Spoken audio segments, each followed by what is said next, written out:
Starting with the name of Allah Almighty, who is the master of the day of judgment, and a bundle of truth, Islam, and beloved Prophet Muhammad sallallahu alaihi wasallam. Dear students, exercise 3.1, question number 2, mathematics, class 9, PTB, new book. Write each of the following sets in tabular form. Students अभी इस question number 2 में 8 parts given हैं जो set builder notation में लिखे हुए हैं. इन सब सेट्स को हमने टेबुलर फॉर्म में यानी कि इस फॉर्म में लेकर आना है. तो जो इसका फर्स्ट पार्ट है वो है students x are the entries such that x is a multiple of 3 and x is less than or equal to 36. तो स्टूडेंट्स जब हमने इसको टेबुलर फॉर्म में लिखना है तो 3 का टेबल हमने 36 तक पढ़ना है. 3 1s are 3, 3 2s are 6, 3 3s are 9, 3 4s are 12, 3 5s are 15, 3 6s are 18 up to 36. तो ये स्टूडेंट्स हमने फर्स्ट सेट को टेबुलर फॉर्म में कन्वर्ट कर दिया. जो सेकंड सेट है वो है स्टूडेंट्स कि x are the entries such that x belongs to real number and 2x + 1 is equal to 0. तो स्टूडेंट्स इसको हमने टेबुलर फॉर्म में लिखना है. 2x + 1 is equal to 0. तो 1 इधर प्लस है, राइट साइड पर जाकर ये होगा minus. 2x + 1 is equal to 0. तो 2x इज इक्वल टू -1 और x इज इक्वल टू -1/2. तो इसका आंसर आ जाएगा स्टूडेंट्स -1/2. रियल नंबर है इसलिए यहाँ पर हम लिख लेंगे -1/2. नंबर 3 है students x are the entries such that x belongs to prime number and x is less than 12. तो स्टूडेंट्स ये सेट बिल्डर नोटेशन में लिखा हुआ है. इसको हमने लिखना है टेबुलर फॉर्म में. प्राइम नंबर्स लिखने हैं जो 12 से छोटे हों. प्राइम नंबर्स वो नंबर्स होते हैं जो अपने अलावा किसी और टेबल से डिवाइड ना हो सकें और इनके 2 फैक्टर भी बने. 1 जो है वो प्राइम नंबर नहीं होता क्योंकि 1 का सिर्फ 1 फैक्टर ही बनता है. 2 ऐसा ही 1 नंबर है जो प्राइम नंबर भी है क्योंकि इसके 2 फैक्टर्स बनते हैं 2 और 1 और ये अपने अलावा किसी और टेबल से डिवाइड भी नहीं होता. तो जो प्राइम नंबर हैं स्टूडेंट्स 11 से 12 से स्मॉलर वो है 2 3 5 भी अपने अलावा किसी से डिवाइड नहीं होता. 7 9 3 से डिवाइड होता है तो वो प्राइम फैक्टर नहीं है. और फिर स्टूडेंट्स 11. इवन नंबर में सिर्फ 2 ही एक ऐसा इवन नंबर है जो प्राइम नंबर है, बाकी कोई भी इवन नंबर जो है वो प्राइम नंबर नहीं होता. तो ये था स्टूडेंट्स थर्ड पार्ट. अब हमने सॉल्व करना है इसका फोर्थ पार्ट. और जो फोर्थ पार्ट है वो है students x are the entries such that x is a divisor of 128. Students 128 जिस टेबल से डिवाइड हो सकता है वो हमारा x है. तो 128 जो है वो डिवाइड होता है 1 से, ये फिर डिवाइड होता है 2 से, 3 से ये डिवाइड नहीं हो सकता, 4 से, 6 से भी डिवाइड नहीं होगा, 5 से भी नहीं होगा,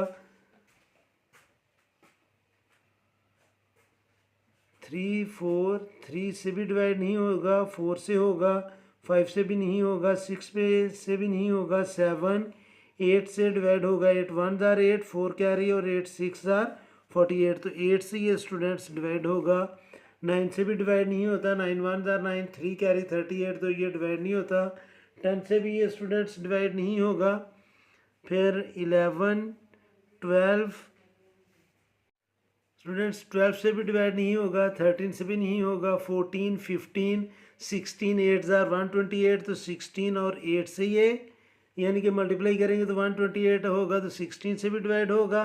फिर स्टूडेंट्स ये 32 से भी डिवाइड होगा क्योंकि जब हमने 4 से डिवाइड किया था तो इसका आंसर 32 आया था. तो 32 से भी डिवाइड होगा, 64 से भी डिवाइड होगा और 128 से भी डिवाइड होगा. अगर आपको ऐसे समझ ना आए तो आप स्टूडेंट्स इसको ऐसे लिख लें 1 × 128, 2 × यानी कि 2 से जब डिवाइड किया था तो 64, 3 से डिवाइड होते ही नहीं है, 4 × 32 और 8 × 16. तो इन सब को जब हम मल्टीप्लाई करेंगे तो 128 ही आएगा.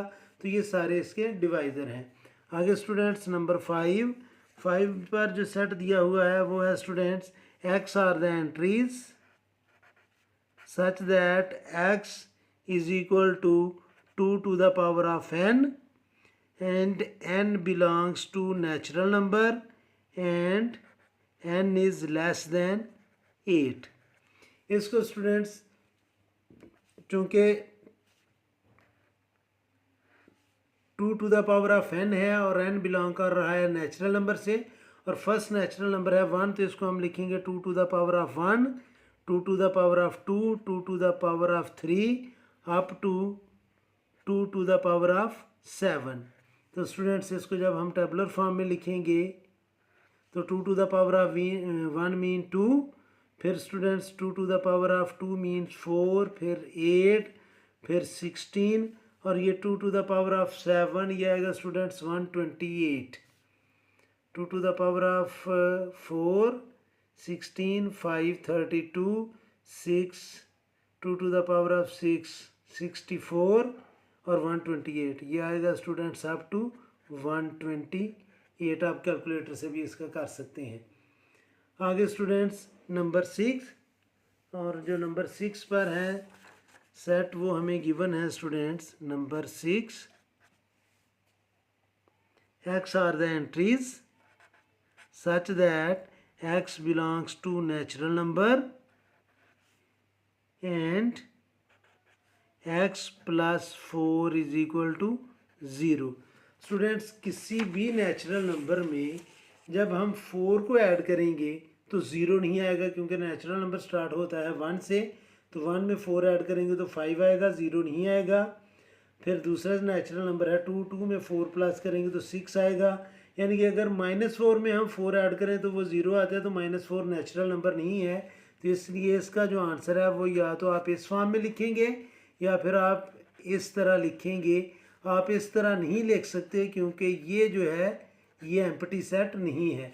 या तो एम्प्टी सेट के लिए आप फाई का सिंबल यूज़ करेंगे या ये सिर्फ ब्रैकेट्स लगा देंगे। ये स्टूडेंट्स एम्प्टी सेट नहीं है। आगे students number 7, x are the entries such that x belongs to natural number and x is equal to x। x is equal to x तो स्टूडेंट्स उसने आपको बेवकूफ़ बनाने के लिए लिखा है। हमने नेचुरल नंबर लिखने हैं और नेचुरल नंबर 1 से स्टार्ट होते हैं, 1 2 3 और ये इन्फिनिट सेट है, जहाँ तक मर्ज़ी लिखते जाएं ये ख़त्म नहीं होगा। नंबर 8 है स्टूडेंट्स, और नंबर 8 है x are the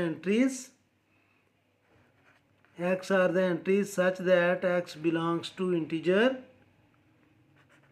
and 3x plus 1 is equal to 0।